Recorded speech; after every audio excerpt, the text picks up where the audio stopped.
وہ اس وقت اپنے کمرے کے پچھلے ٹیرس پر اپنا اسمارٹ فون کان اور کندھے کے بیچ دبائے، ایک ہاتھ میں کولڈ ڈرنک کین لیے، دوسرا ہاتھ ہوا میں لہرا لہرا کے جیسے کسی کو لوکیشن سمجھانے کی کوشش کر رہا تھا، جب اس کے گرد کہیں ہیلو ہیلو کی آواز ابھری۔ اسے یوں ہی بات کرتے کرتے اپنے دائیں بائیں دیکھا، لیکن ٹیرس پر وہ اکیلا تھا۔ اس سیاہ پڑتی شام میں وہ آواز اس کا وہم نہیں تھی، اور واقعی ایک ذرا توقف کے بعد وہی آواز دوبارہ ابھری۔ وہ اب بھی ٹیرس سے جڑے اس گھنے درخت کی جانب دیکھنے کے بجائے اپنے کمرے کی کھڑکی کی طرف متوجہ ہوا۔ یہ آواز ورثا کی تھی، اور وہ دوبارہ اس درخت پر چڑھنے کی ہمت نہیں کر سکتی تھی۔ ابھی 6 ماہ پہلے وہ اسی درخت سے اترتے ہوئے گری تھی اور اس کا بازو فریکچر ہو گیا تھا۔ اف ہو بدھو، ادھر سامنے دیکھو۔ بالآخر اسے کچھ اونچا بولنا پڑا۔ اس نے سامنے دیکھا، پھر وہ ہکا بکا ہوا۔ یار میں تم سے بعد میں بات کرتا ہوں۔ اس نے عجلت میں فون بند کیا۔ پھر وہ خفگی کے عالم میں آگے بڑھا۔ ایک تو آج کل وہ یونی میں اپنے ایڈمیشن کے سلسلے میں بزی تھا، دوسرا اس کی پھپھو جو سمن کی برتھ ڈے اٹینڈ کرنے آئی ہوئی تھی۔ کچھ روز قبل ان کا ایکسیڈنٹ ہو گیا تھا۔ وہ کوئی سیریس ایکسیڈنٹ نہیں تھا، وہ بالکل ٹھیک تھی، مگر احوال پوچھنے والے دوست احباب کا تانتا بندھا ہوا تھا۔ وہ جب بھی بڑے پورشن میں جھانکتی تو قسام اسے مہمانوں کے پاس ہی نظر آتا۔ یہ کیا پاگل پن ہے؟ وہ اسے ڈھانٹتے ہوئے ریلنگ کے قریب ہوا۔ اب فاصلہ اتنا کم تھا کہ وہ ہاتھ بڑھا کے اسے پکڑ سکتا تھا۔ اب کیا دوسرا بازو توڑوانے کا ارادہ ہے؟ وہ ڈپٹ کے بولا۔ وہ آج اس پر پہلی مرتبہ یوں غصہ ہوا تو کیا کرتی، بات بھی ضروری تھی اور تم سے کرنے کا موقع ہی نہیں مل رہا تھا۔ وہ اس کے غصے کی پرواہ کیے بنا اطمینان سے بولی، ہاں پہلے کی تمام باتیں جیسے ضروری بات۔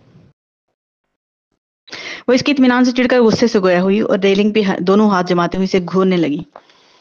فرض کرو آنے والے دنوں میں ہم میں سے کوئی بھی یہ بنگلہ چھوڑ کر کہیں اور شفٹ ہو جائے، تو کیا 30-40 سال کا عرصہ گزرنے کے بعد ہم اس گھر کا ایڈریس بھول سکتے ہیں؟ وہ بہت سوچ کے جیسے ایک لفظ ناپ تول کر بولی، مطلب کہ جیسے اس کا جملہ ادھورا رہ گیا۔ تم پتہ نہیں کیا چیز ہو، وہ اس کی بات کاٹ کر جھنجھلا کے بولا۔ اس نے ریلنگ پر جمے اپنے ہاتھ ہٹائے۔ تم نے اس احمقانہ سوال کی خاطر یہ خطرہ مول لیے ہے؟ اس نے ایک ہاتھ جینز کی پاکٹ میں ڈالتے ہوئے یوں دیکھا جیسے اسے اسٹوپڈ کہنے کی شدید خواہش کو دبا لیا ہو۔ وہ اسے پاکٹ سے سیل فون نکالتے دیکھ کر پریشان ہوئی۔ قسام کا رویہ بتا رہا تھا کہ وہ اسے جواب دیے بنا ابھی نظروں سے اوجھل ہو جائے گا۔ جسے تم احمقانہ سوال سمجھ رہے ہو وہ اسی خاص ہستی کا جواب ہے۔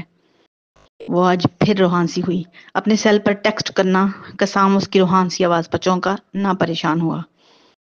ہاؤ فنی، وہ یوں ہی سر جھکائے مسکرائے، پھر اسی سابقہ جگہ پر آگر بولا تو اس کے لبوں سے ابھرتا وہ سوال اس تمام سچویشن سے ہٹ کر تھا۔ ورثا نے اسے ہونکوں کی طرح دیکھا، یہاں تک کہ قسام نے وہی سوال پھر سے اور برہمی سے دہرایا، how old are you now? احمقانہ سوال اس طرح کے ہوتے ہیں، وہ یہ کہنا چاہتی تھی۔ اگر وہ کہہ دیتی تو پھر دادی کی باتوں سے غلط اور صحیح کو کس طرح الگ کرتی، اور وہ ایک اچھا ٹیچر کھونا نہیں چاہتی تھی۔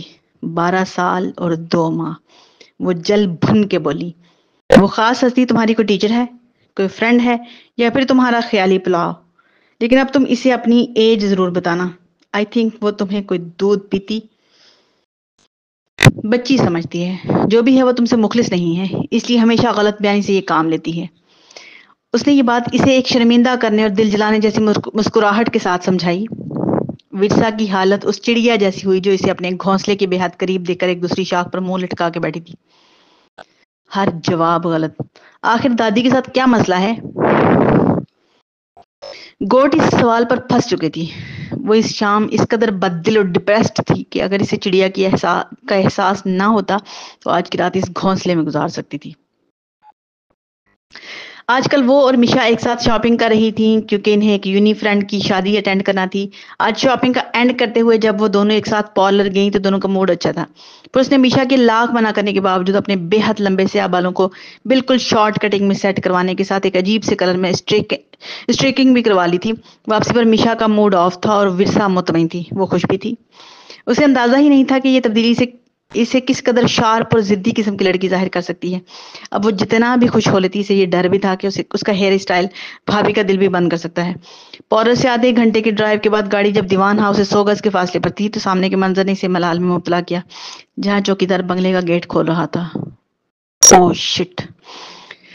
اس نے غصے سے مٹھیاں بھینچی۔ کاش وہ اس وقت میشا کی گاڑی میں نہ ہوتی اور اس وقت کوئی بھی نیلا پیلا رکشہ